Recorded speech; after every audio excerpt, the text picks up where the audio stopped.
Vikramshila IAS coaching institute 14 बीघा ऋषिकेश। प्राचीन भारत का इतिहास कर रहे थे हम, एंशिएंट हिस्ट्री ऑफ इंडिया कर रहे थे। उसमें पाषाण काल यानी स्टोन एज चल रहा था हमारा। स्टोन एज में पूरा पाषाण काल कर लिया हमने, उसमें निम्न पूरा पाषाण काल कर लिया। आज हमने मध्य पूरा पाषाण काल करना है। 80,000 वर्ष बिफोर प्रेजेंट, बीपी लिखते हैं कैपिटल में। 80,000 वर्ष बिफोर प्रेजेंट यानी मिडिल पैलेलिथिक पीरियड। तो मध्य पुरा पाषाण काल, मिडिल पैलेलिथिक पीरियड्स। सर्वप्रथम 1956 में एच.डी. संकालिया ने प्रवरा नदी घाटी के उपकरणों को प्राप्त करके इस काल को मध्य पुरा पाषाण काल की संज्ञा से विहित किया। पहले क्या था, मध्य पुरा पाषाण काल नहीं पढ़ते थे हम, दो ही चीजें पढ़ते थे। क्या? हाँ जी, निम्न पुरा पाषाण काल पढ़ते थे और उच्च पुरा पाषाण काल पढ़ते थे, यानी लोअर पैलेलिथिक पीरियड पढ़ते थे, अपर पैलेलिथिक पीरियड पढ़ते थे। मिडिल पैलेलिथिक पीरियड का कोई जिक्र नहीं होता था इतिहास में। लेकिन जब एच.डी. सांकलिया ने 1956 में प्रवरा नदी के उपकरण, प्रवरा नदी घाटी में उपकरणों की खोज की, तो इस काल को मध्य पुरा पाषाण काल की संज्ञा से विहित किया। किसने? एच.डी. संकालिया। ठीक है। औजारों के स्वरूप में परिवर्तन इस काल की विशिष्टता थी। इस काल में मानव ने क्वार्टजाइट पत्थरों की जगह जैस्पर, फ्लिंट और चर्ट, इन तीनों को याद करना पड़ेगा आपको। जैस्पर, फ्लिंट और चर्ट आदि पत्थरों एवं फलकों की सहायता से अपने औजारों को अधिक पैना, अधिक सुडौल और अधिक उपयोगी बनाया।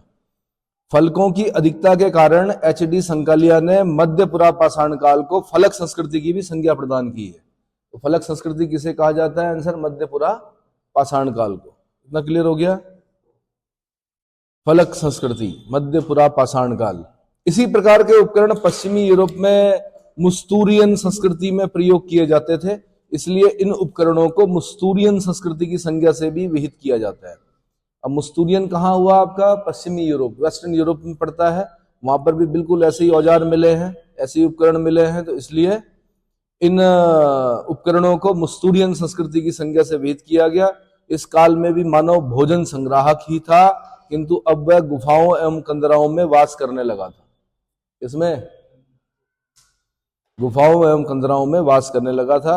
इस काल के मुख्य स्थलों में उत्तर प्रदेश में चकिया, ये वाराणसी के निकट पड़ता है। उत्तर प्रदेश में चकिया नियर वाराणसी, बेलन घाटी इलाहाबाद में, सिंगरौली बेसिन ये मिर्जापुर में, राजस्थान में बागान, बेरोच, कादमली घाटियों, बागान, बेरोच और कादमली घाटियों। हिमाचल में व्यास, वानगंगा, व्यास नदी जो है, व्यास, वानगंगा और सिरसा घाटियों में। झारखंड में सिंहभूम और पलामू जिला, गुजरात में सौराष्ट्र क्षेत्र, मध्य प्रदेश में भीमबेटका गुफाओं एवं सोन घाटी आदि क्षेत्र हैं। Bhimbetka Madhya Pradesh world heritage site UNESCO की। यहां इन सभी जगहों से मध्य पुरा पाषाणकालीन संस्कृति के साक्ष्य और उपकरण प्राप्त होते हैं। महाराष्ट्र का नेवासा प्रवरा नदी के तट पर मध्य पुरा पाषाण काल की संस्कृति का प्रारूप स्थल है। नेवासा को हाईलाइट करना है, यूपीएससी का क्वेश्चन बन चुका है, उत्तर प्रदेश पूछ चुका है कई बार। एच.डी. संकलिया ने इसे प्रारूप स्थल घोषित किया है। एच.डी. संकलिया ने इसे प्रारूप स्थल घोषित किया है। तो मध्य पुरा पाषाण काल, नेवासा, महाराष्ट्र, प्रवरा नदी के तट पर। मध्य पुरा पाषाण कालीन स्थल नेवासा कहाँ है? महाराष्ट्र में है और प्रवरा नदी के तट पर है। इतना समझ में आ गया? ठीक है जी। उच्च पुरा पाषाण काल, इसके बाद उच्च पुरा पाषाण काल 35,000 बिफोर प्रेजेंट, 35,000 वर्ष बिफोर प्रेजेंट, यानी आज से 35,000 वर्ष पूर्व। अपर पैलेलिथिक पीरियड भी बोलते हैं उच्च पुरा पाषाण काल को। इस काल में नमी कम हो गई, आर्द्रता कम हो गई। इस अवस्था का विस्तार हिमयुग की उस अंतिम अवस्था के साथ रहा जब जलवायु अपेक्षाकृत गर्म हो गई। इस काल की दो प्रमुख विशेषताएं थी। नंबर 1, नए चकमक उद्योगों की स्थापना, चकमक उद्योगों की स्थापना को हाईलाइट करना है आपने। और दूसरा, आधुनिक मानव होमोसेपियंस का उदय। आधुनिक मानव, तो होमोसेपियंस का उदय कब हुआ? आंसर उच्च पुरा पाषाण काल यानी अपर पैलेलिथिक पीरियड। और चकमक उद्योग की स्थापना कब हुई? अपर पैलेलिथिक पीरियड यानी उच्च पुरा पाषाण काल 35,000 वर्ष बिफोर प्रेजेंट। इतना समझ में आ गया। इस काल में मानव विकास की प्रक्रिया अधिक तीव्र हुई। इसका प्रधान उपकरण ब्लेड है। ब्लेड को खास ध्यान देना है आपने। ब्लेडों से चाकू, ब्यूरिन, छिद्रक, स्क्रैपर आदि उपकरण बनने लगे। प्रत्येक कार्य के लिए विशेष उपकरण बनने लगे। ब्यूरिन उपकरण सबसे प्रमुख था।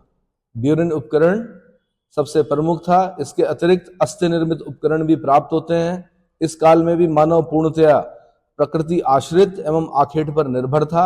अभी तक मानव को स्थायी निवास का ज्ञान नहीं था। इसका जीवन खानाबदोश एवं घुमक्कड़ प्रवृत्ति का था। इस आदिम युग में मानव कृषि, कर्म एवं पशुपालन भी नहीं सीखा था।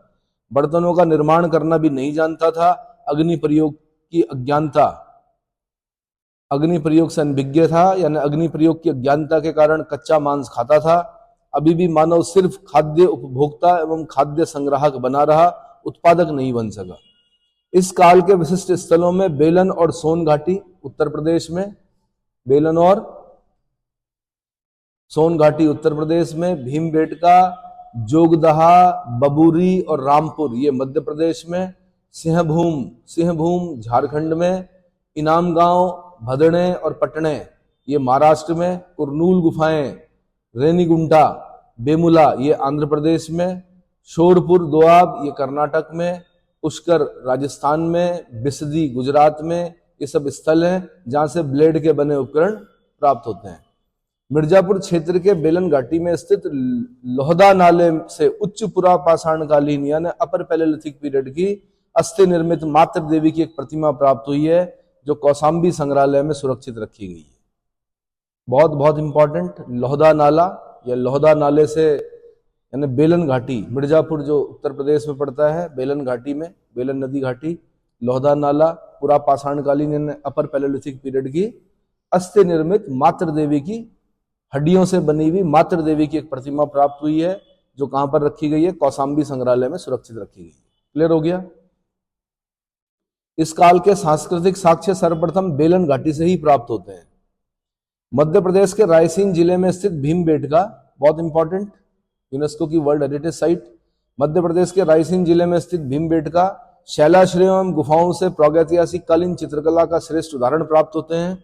इस गुफा में प्राप्त चित्र उच्च पुरापाषाण काल और मध्य पुरापाषाण काल, मध्य पाषाण काल, उच्च पुरापाषाण काल यानी अपर पैलेलिथिक और मध्य पाषाण यानी मीजोलिथिक, मध्य पाषाण बोल रहा हूं मैं, मध्य पुरा नहीं बोल रहा हूं, मध्य पाषाण यानी मीजोलिथिक काल में निर्मित हुए। इस गुफा की खोज विष्णु श्रीधर वाकड़कर महोदय ने 1958 में की थी। भीमबेटका के शैल चित्रों को यूनेस्को की विश्व विरासत सूची में शामिल किया गया है। यहाँ की 600 गुफाओं में से 275 गुफाओं में सबसे अधिक प्रागैतिहासिक कालीन चित्र प्राप्त होते हैं।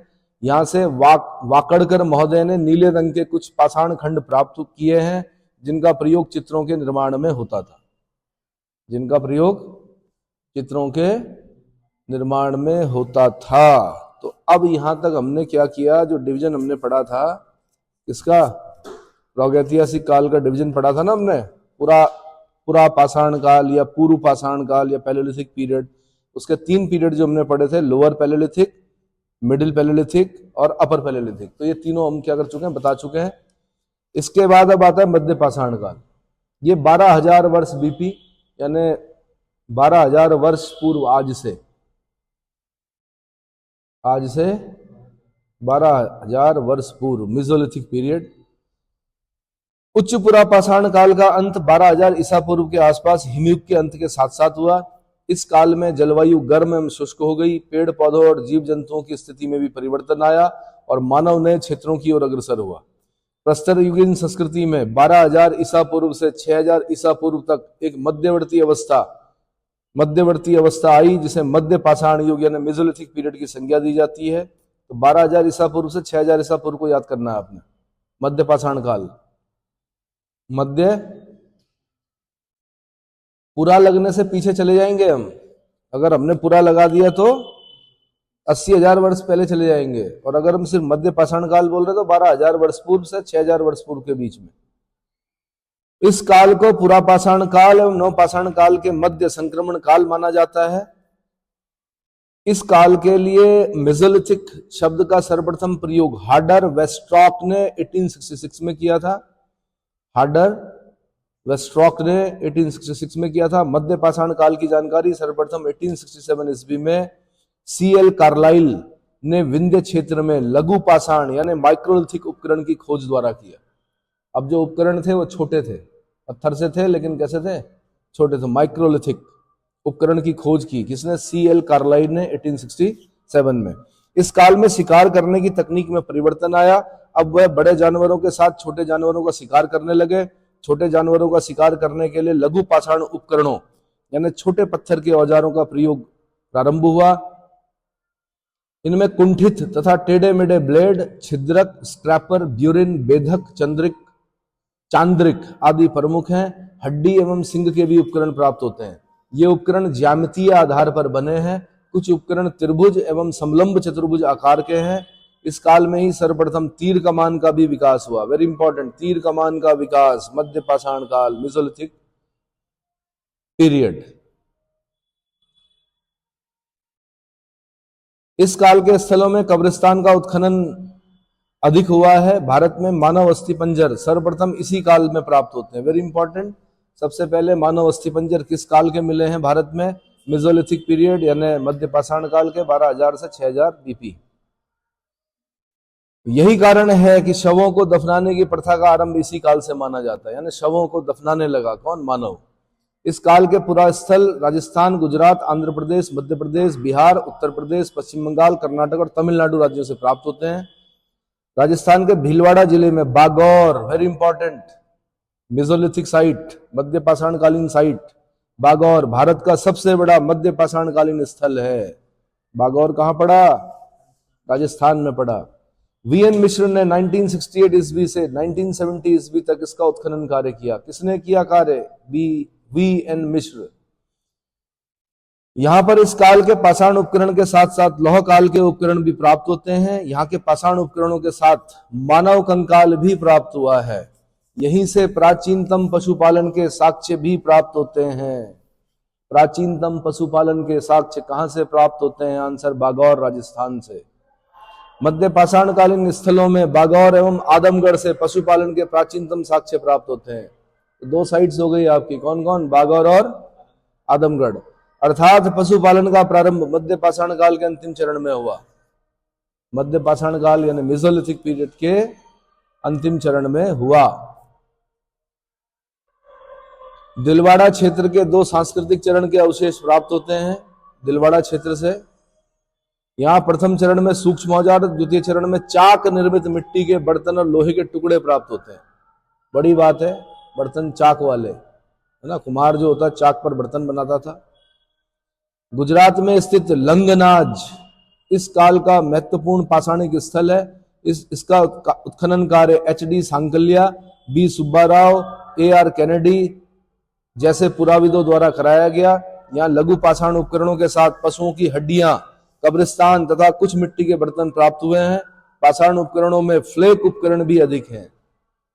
यहां से 14 मानव कंकाल भी प्राप्त होते हैं। लंगनाज से 14 मानव कंकाल प्राप्त हुए हैं। लंगनाज कहां पड़ता है, गुजरात में पड़ता है। आंध्र प्रदेश में नागार्जुनी कोंड, गिद्दलूर और रेनगुंटा आदि प्रमुख स्थल है जहां से मध्य पाषाण कालीन उपकरण प्राप्त होते हैं। ठीक है भाई। पुरातत्वविद RV जोशी ने 1964 में मध्य प्रदेश के होशंगाबाद जिले में स्थित आदमगढ़ शैलाश्रय से 25,000 लघु पाषाण उपकरण प्राप्त किए। यहां से पशुपालन के प्राचीनतम साक्ष्य प्राप्त होते हैं। इस राज्य के रायसेन जिले में स्थित भीमबेटका के शिलाश्रयों में और गुफाओं में मध्य पाषाण काल की चित्रकला के श्रेष्ठ प्रमाण प्राप्त होते हैं। पंचमढ़ी में इस काल के 2 शैलाश्रय, जम्बू द्वीप और डोरोथी द्वीप, जहां से मानव कंकाल प्राप्त हुए। पंचमढ़ी हिल स्टेशन है, कहां पर है, मध्य प्रदेश में, है ना। ठीक है भाई। बिहार प्रांत के भागलपुर और झारखंड के रांची, पलामू आदि स्थलों से भी लघु पाषाण उपकरण प्राप्त हुए हैं। पश्चिम बंगाल के वर्धमान जिले में वीरभानपुर स्थल का उत्खनन का कार्य BB लाल ने 1954 से 1957 ईस्वी तक किया। यहां से 282 लघु पाषाण उपकरण प्राप्त हुए हैं, जिनमें ब्लेड, बेधक, ब्यूरिन, चंद्रिका, स्क्रैपर, छिद्रक आदि प्रमुख हैं। इसके अतिरिक्त यहां से संयुक्त आवासीय बस्ती और प्रस्तर औजार के निर्माण के साक्ष्य प्राप्त होते हैं। उत्तर प्रदेश का विंध्य और ऊपरी एवं मध्य गंगा घाटी वाला क्षेत्र इस काल के उपकरणों के लिए समृद्धशाली है। विंध्य क्षेत्र के अंतर्गत वाराणसी जिले में चकिया तहसील, मिर्जापुर जिला, प्रयागराज की मेजा, करछना और 12 तहसीलों के साथ बुंदेलखंड क्षेत्र को शामिल किया गया है। मिर्जापुर जिले के मोरहना पहाड़, बगही खोर, लेखहिया और प्रयागराज के मेजा तहसील में चौपानी मांडो नामक स्थलों का उत्खनन कार्य 1962 से 1980 ईस्वी के बीच में इलाहाबाद विश्वविद्यालय के प्राचीन इतिहास विभाग ने करवाया। यहाँ के लघु पाषाण उपकरणों के साथ मानव कंकाल भी प्राप्त होते हैं। लेखहिया से 17 नर कंकाल प्राप्त हुए हैं। मिर्जापुर जिले में पड़ता है लेखहिया। 17 नर कंकाल प्राप्त हुए हैं। इलाहाबाद से 15,000 वर्ग मीटर क्षेत्र में फैले चौपानी मांडो, वेरी इंपॉर्टेंट साइट, चौपानी मांडो से झोपड़ियों के अवशेष के साथ साथ बहुसंख्यक पाषाण उपकरण, पेबल और मिट्टी के बर्तन प्राप्त हुए। चौपानी मांडो वेरी इंपॉर्टेंट। इसी कारण चौपानी मांडो को पुरा पाषाण काल और मध्य पाषाण काल के बीच की संक्रमण अवस्था का प्रतीक माना जाता है। यूपीएससी का क्वेश्चन इसी प्रकार से बनाया जाता है कि चौपानी पुरा पाषाण काल और मध्य पाषाण काल के बीच की संक्रमण अवस्था का प्रतीक किसे माना जाता है? आंसर चौपानी मांडो। कहां पड़ता है?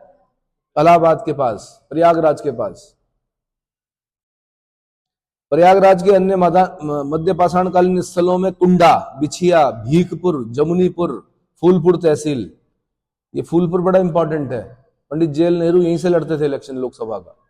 जो उनकी कॉन्स्टिट्यूंसी थी वो कौन सी थी? फूलपुर। मरुडीही ये कोरांव तहसील में पड़ता है। ये सब स्थल आते हैं। संत कबीर नगर जिले में अवस्थित लहुरा देव यानी जगदीशपुर से 8 से 9,000 ईसा पूर्व की कृषि कार्य संपन्न करके धान की खेती के प्राचीनतम साक्ष्य प्राप्त हुए हैं। धान की खेती के प्राचीनतम साक्ष्य जो भारतीय उपमहाद्वीप में प्राप्त कृषि साक्ष्यों में सर्वाधिक प्राचीन है। मेहरगढ़ पाकिस्तान से प्राप्त कृषि करने का साक्ष्य की कालावधि 7,000 ईसा पूर्व की है। समझ में आया? नई खोज है ये। अगर आप मेरे से पूछें तो आज से 20-25 साल पहले हम मेहरगढ़ को पढ़ते थे कि सबसे कृषि का प्राचीनतम साक्ष्य कहां से प्राप्त हुआ? मेहरगढ़ से। अब एक नई साइट जो संत कबीर नगर जिले में लहुरा देव है, जगदीशपुर, यहां से 8 से 9,000 ईसा पूर्व में भी कृषि कार्य करते थे। यानी ईसा से 8 से 9,000 वर्ष पूर्व भी कृषि कार्य चल रहा था। कहां पर? लहुरा देव जगदीशपुर में। और मेहरगढ़ में कितने हजार वर्ष पूर्व? 7,000 ईसा पूर्व। कितना? 7,000 ईसा पूर्व।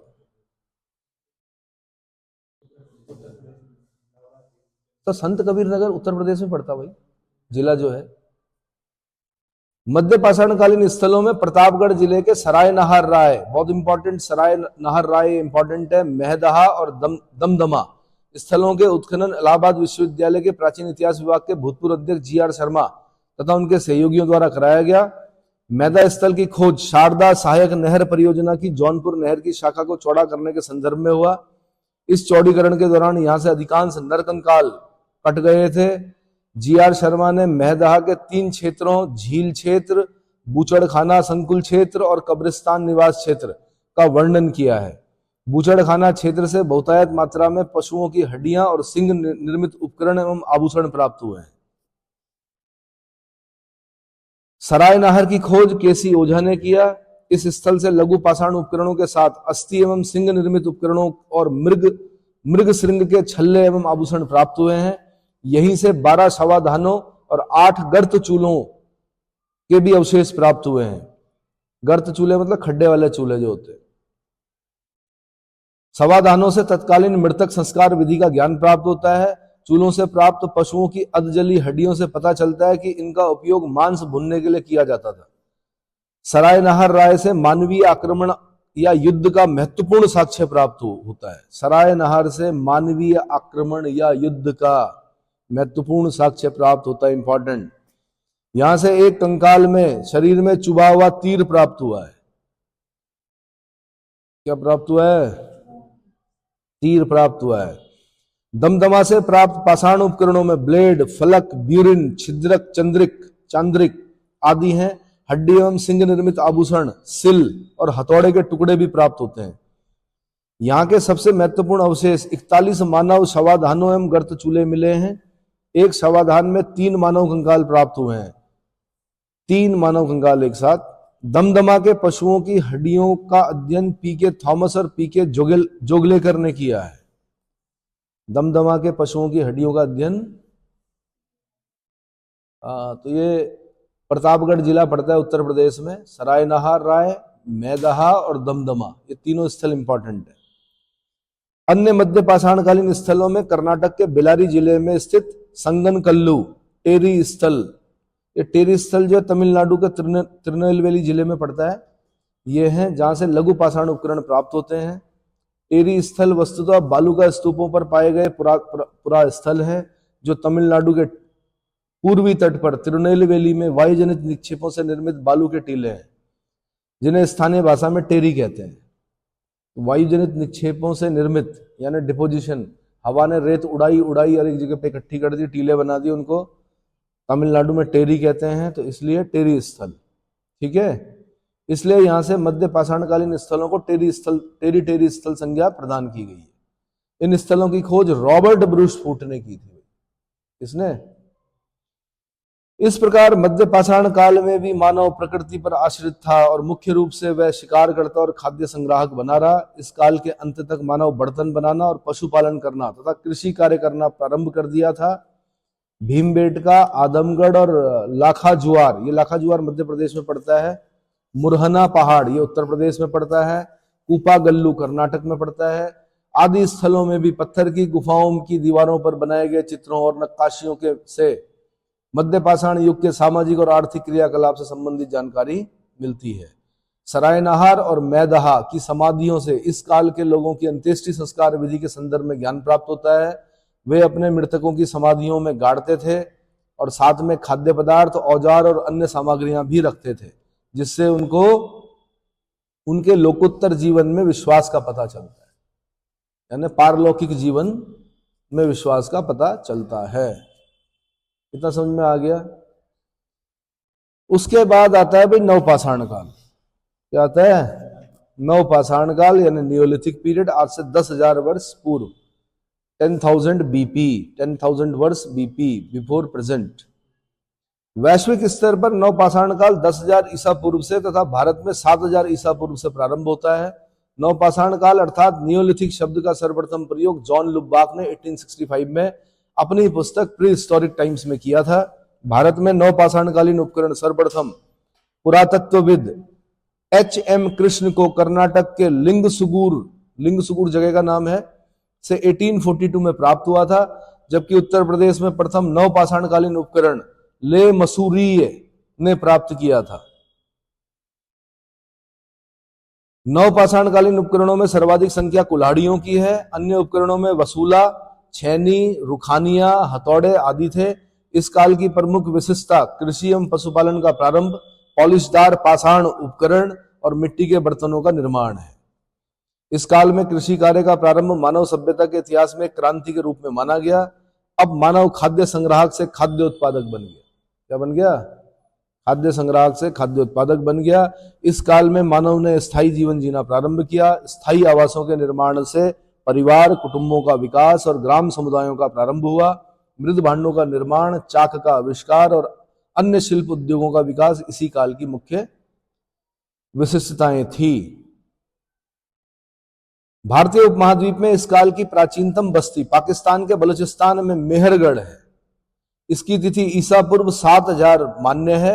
यहां से नवपाषाण काल एवं हड़प्पा संस्कृति दोनों के साक्ष्य प्राप्त होते हैं। नवपाषाण काल और हड़प्पा संस्कृति के साक्ष्य कहां से प्राप्त होते हैं पाकिस्तान में? आंसर मेहरगढ़ से। मैंने बता दिया आपको, पहले हम पढ़ते थे कृषि का प्राचीनतम साक्ष्य कहां? मेहरगढ़। लेकिन अब क्या पढ़ रहे हैं?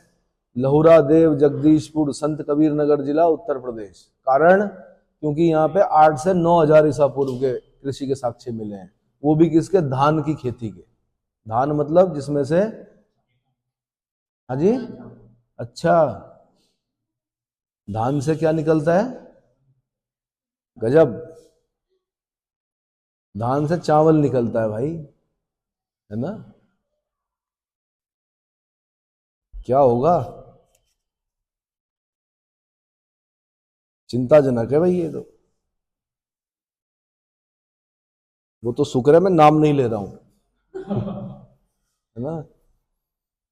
ये बिल्कुल सत्य है। मैं बता नहीं रहा हूँ, बड़े बड़े जो स्कूल्स हैं, बड़ी बड़ी बिल्डिंगें तो बना दी उन्होंने, तो फिर वो लेके आते हैं यहाँ उत्तराखंड में उन बच्चों को, फिर उनके वो समर कैंप्स लगते हैं, उनको ले जाया जाता है, फिर क्या गौशाला में ले जाया जाता है, बताया जाता है ये गाय है, ये गोबर है, उठाइए इसको ले जाइए यहाँ, है ना? गोयन का स्कूल बड़ा स्कूल माना जाता है, वहाँ के बच्चे आते हैं यहाँ पे समर कैंप में।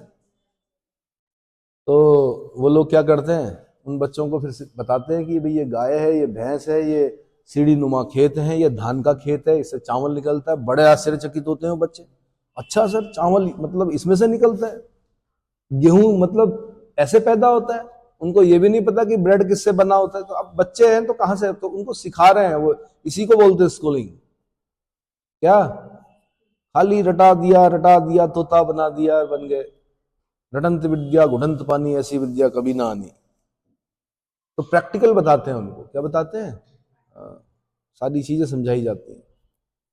अब कितना समझते हैं वो, अब क्या बोल सकते हैं, बट समझाते हैं। स्कूल अपना पूरा प्रयास करता है, उसी चीज का पैसा लेता है, ठीक है? फीस भी अच्छी खासी होती है, और बड़ी रिस्पॉन्सिबिलिटी होती है भाई बच्चों को समर कैंप में ले जाना। बच्चे हैं, बच्चे और बंदर एक समान, ठीक है? जो बच्चा जितना शैतान उतना अच्छा माना जाता है। बच्चा अगर शैतान है, हम तो चाहते हैं शैतानी ना करे, इसका मतलब उसके ब्रेन में न्यूरॉन्स की संख्या बहुत ज्यादा है, वो उसके अंदर क्यूरियोसिटी है। बच्चा अगर चुपचाप बैठा है, बच्चा और बंदर अगर चुपचाप बैठा है, समझ लो एबनॉर्मल है, बीमार है। क्या है?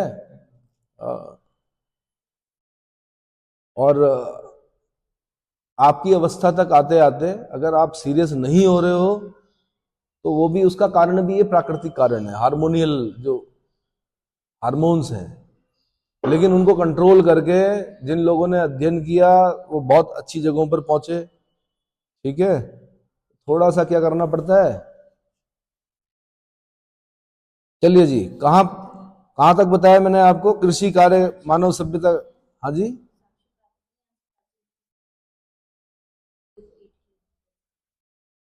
प्री हिस्टोरिक टाइम्स बता दिया था मैंने, जॉन लुबाक का, जिसमें नियोलिथिक शब्द का प्रयोग किया, है ना? और ले मसूरिया बता दिया मैंने, कुल्हाड़ियां बता दी मैंने कि सर्वाधिक संख्या में कुल्हाड़ियां मिली हैं, वसूला, छेनी, रुखानिया, हथौड़े। कृषि एवं पशुपालन का प्रारंभ, पॉलिशदार पाषाण उपकरण, ये सब बता दिया, ठीक है? ठीक है। भारतीय उपमहाद्वीप में इस काल का प्राचीनतम बस्ती पाकिस्तान के बलूचिस्तान स्थित मेहरगढ़ है। इसकी तिथि ईसा पूर्व 7000 मान्य है, ईसा पूर्व 7000। यहाँ से नवपाषाण काल एवं हड़प्पा संस्कृति दोनों के साक्ष्य प्राप्त होते हैं। यहाँ से प्राचीनतम स्थायी मानव जीवन के साक्ष्य प्राप्त होते हैं। कच्चे मकान, पत्थर के कटोरे, शान पत्थर और पालतू जानवरों की हड्डियां प्राप्त होती हैं। कृषि के प्राचीनतम साक्ष्य यहीं से प्राप्त हुए थे।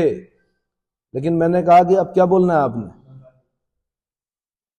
हुए थे, किंतु नवीनतम खोजों के आधार पर कृषि का प्राचीनतम साक्ष्य संत कबीर नगर, उत्तर प्रदेश जिला, झील के किनारे स्थित लहुरा देव से प्राप्त हुआ है।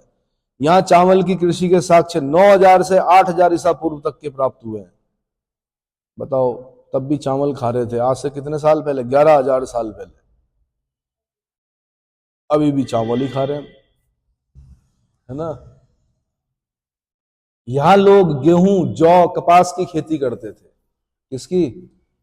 मानव द्वारा सर्वप्रथम जौ अनाज का उत्पादन एवं उपभोग किया गया। जौ, जिसको कि वैदिक काल में यव कहा गया। क्या कहा गया? यव। बहुत अच्छा फूड माना जाता है। चावल उतना अच्छा नहीं माना जाता, गेहूं उतना अच्छा नहीं माना जाता, जितना अच्छा क्या है? जौ, है ना? तासीर ठंडी होती है जौ की। पर जौ खाना छोड़ दिया हमने। बिहार में खाते हैं भाई, सत्तू खाते हैं जौ का, बहुत मतलब जहां गर्म होगा वहां जौ का अगर आप सत्तू खा रहे हैं घोल के, तो ठंडा रहेगा शरीर। और पेट, लीवर क्या मांगता है? लीवर आग नहीं मांगता है अल्कोहल की, लीवर मांगता है ठंडा। क्या मांगता है? लीवर मांगता है सत्तू और मट्ठा। मट्ठा मतलब लस्सी, हाँ, ठीक है? और आप उसमें क्या देते हो लीवर को? मसाले, सॉसेज, सॉसेज और क्या? हाँ, अजीनोमोटो, और बताओ टेस्ट के लिए सेजवान, और बताते रहो, आपके सलाइवरी ग्लैंड सक्रिय होंगे। हाँ जी, पेट भरा है, चलिए अच्छी बात। भारतीय उपमहाद्वीप में मेहरगढ़ से हसिया के प्रयोग के प्राचीनतम उदाहरण प्राप्त हुए। हसिया समझते हो, दराती बोलते हैं इसको। हसिया के प्रयोग का प्राचीनतम उदाहरण प्राप्त हो, जैसे फसल काटते हैं हसिया, ठीक है। वो जो कम्युनिस्ट होते हैं उनका देखा होगा आपने, हसिया और बाली, है ना। मेहरगढ़ से प्राचीन स्थायी बस्तियों के अवशेष तांबे प्रयोग के साक्ष्य, तांबे का प्रयोग होने लग गया था मेहरगढ़ में। स्त्री मृण मूर्ति एवं हड्डी से निर्मित सुई के साक्ष्य प्राप्त हुए। अब तो नहीं आता, एज ए सब्जेक्ट नहीं आता है ना प्री में, आईएएस यूपीएससी, लेकिन अगर 2010 से पहले के अगर आप पेपर उठा के देखेंगे, यूपीपीसीएस के पेपर उठा के देखेंगे, तो अगर आपका सब्जेक्ट हिस्ट्री है तो ऐसे ही क्वेश्चन पूछता था कि हड्डी की सुई कहां से प्राप्त हुई है। एक शब्द को पकड़कर याद करना पड़ता था, हड्डी की सुई कहां से प्राप्त हुई है, आंसर मेहरगढ़ से। घरेलू पशुओं में कुबड़दार वृषभ, भैंस, भेड़ एवं बकरी के प्राचीनतम साक्ष्य प्राप्त होते हैं। विस्तार क्षेत्र कहां कहां तक था नवपाषाण काल का? तो भारत में नवपाषाण काल से प्राप्त अवशेषों के आधार पर इसके विस्तारित क्षेत्र में को 6 भागों में विभक्त किया गया है। उत्तरी क्षेत्र, मध्य गंगा घाटी क्षेत्र, पूर्वी क्षेत्र, उत्तर पश्चिमी क्षेत्र, विंध्य क्षेत्र और दक्षिण भारतीय क्षेत्र। ये 6 क्षेत्र हैं। पहले मैं उत्तरी क्षेत्र के बारे में बता रहा हूं। उत्तरी क्षेत्र में के अंतर्गत बुर्ज-होम और गुफकराल, कश्मीर में है, ये उल्लेख महत्वपूर्ण है। बुर्ज-होम का उत्खनन कार्य 1935 में डी टेरा और पीटरसन महोदय द्वारा किया गया। गुफकराल का उत्खनन किया गया 1981 ईस्वी में ए के शर्मा के नेतृत्व में। फिर बुर्ज-होम का और गुफकराल का उत्खनन करवाया गया। बुर्ज-होम से गर्त आवास यानी गड्ढे वाले घर झील के किनारे पाए जाने के साक्ष्य प्राप्त हुए हैं। इसका मतलब पहले मनुष्य गड्ढे वाले घरों में रहता था, तो गड्ढे गर्तावास बोलते हैं इनको। क्या बोलते हैं? अगर गड्ढे में चूल्हा है तो गर्त वाला चूल्हा, और गर्तावास मतलब मनुष्य खड्डे खोद कर रहता था पहले, जानवरों से बचने के लिए। भाई जानवर थे, जंगली जानवर थे उस समय। बुर्ज-होम से गर्तावास यानी गड्ढे वाले घर झील के किनारे पाए जाने के साक्ष्य प्राप्त होते हैं। यहां से प्राप्त समाधानों के अवशेषों से यह ज्ञात होता है कि मनुष्य के साथ पालतू कुत्ते को भी दफनाने की प्रथा प्रचलित थी। कुत्ते तब भी प्रिय थे लोगों को, बताओ आज भी प्रिय हैं। आज भी लोग कुत्तों को अपने साथ सुला रहे हैं बेड पर, है ना। और गाय छोड़ दिए कहां? सड़क पर। चलो, अपना अपना भाग्य। तो पालतू कुत्ते को भी दफनाने के साक्ष्य, मनुष्य के साथ पालतू कुत्ते को दफनाने की प्रथा का प्रचलन का पता चलता है। गुफकराल का शाब्दिक अर्थ है कुम्हार की गुहा। कुम्हार की गुहा। यहां से अन्य उपकरणों के साथ सिलबट्टे एवं हड्डी की बनी सुइयां प्राप्त हुई हैं, जिससे पता चलता है कि यहां से लोग अनाज पीसने और वस्त्र सीने की विद्या से परिचित थे, यानी वस्त्र सिलने लगे थे। क्लियर हो गया? मध्य गंगा घाटी क्षेत्र, मध्य गंगा घाटी क्षेत्र। अब जैसे मैंने कहा नहीं, जब औद्योगिकरण हुआ, जब आविष्कार हुए, तो सब चीजों क्या हो गई। मुझे नहीं लगता कि अब किसी के घर में सुई धागा होता है? सलाई होती है, सलाई, स्वेटर बुनने वाली। आपने, अब वो पीढ़ी नहीं रही जो स्वेटर बुनती थी। अभी है पीढ़ियां। इसी जमाने में माताएं अपने बच्चों के लिए क्या स्वेटर बुनती थी, टोपियां। किससे? हाँ, ऊन की टोपियां, ऊन की स्वेटर, ऊन के सॉक्स, ऊन के दस्ताने सब बनते थे। आने वाली पीढ़ियां यही बोलेंगे कि उस काल में, पूरे पुराने जमाने में ऐसा ऐसा होता था। चलो, मध्य गंगा घाटी क्षेत्र। इस क्षेत्र का नवपाषाणकालीन स्थल चिरांद बिहार छपरा में है भैया। बिहार के छपरा में एक जगह पड़ती है चिरांद, नवपाषाणकालीन स्थल है। ये मध्य गंगा घाटी क्षेत्र में पड़ता है। इस स्थल से ताम्र पाषाण के साथ नवपाषाण कालीन संस्कृति के भी साक्ष्य प्राप्त हुए हैं। इनको भी ध्यान रखना आपने, ताम्र पाषाण कालीन संस्कृति के साथ साथ नवपाषाण कालीन संस्कृति के भी साक्ष्य प्राप्त हुए हैं। इस स्थल से अधिक संख्या में हड्डी एवं सिंह निर्मित उपकरण प्राप्त हुए हैं। तो हड्डी के हथियार कहां से मिले हैं, औजार कहां से मिले हैं? चिरांद बिहार से। यहां लोग बांस बल्ली की सहायता से झोपड़ियां बनाते थे। किससे? बांस बल्ली की सहायता से झोपड़ियां बनाते थे। यहां से चावल की खेती के साक्ष्य प्राप्त हुए हैं। इसके अतिरिक्त सिंह भूमि जिले के बरुडीही से भी नवपाषाण कालीन साक्ष्य प्राप्त हुए हैं। अब आते हैं हम पूर्वी क्षेत्र में। इस क्षेत्र के अंतर्गत उड़ीसा के मयूरभंज जिले में स्थित कुचाई और इस काल के साक्ष्य प्राप्त हुए हैं। कुचाई, यहां से पॉलिशदार पत्थर की कुल्हाड़ी प्राप्त की गई है। असम एवं मेघालय की गारो पहाड़ियों के प्राप्त साक्ष्य उपकरणों में कुल्हाड़ी, हथौड़े, सिल्लोड़े और चाक द्वारा बनाई गई मिट्टी के बर्तनों के टुकड़े आदि भी मिले हैं। उसके बाद उत्तर पश्चिमी क्षेत्र।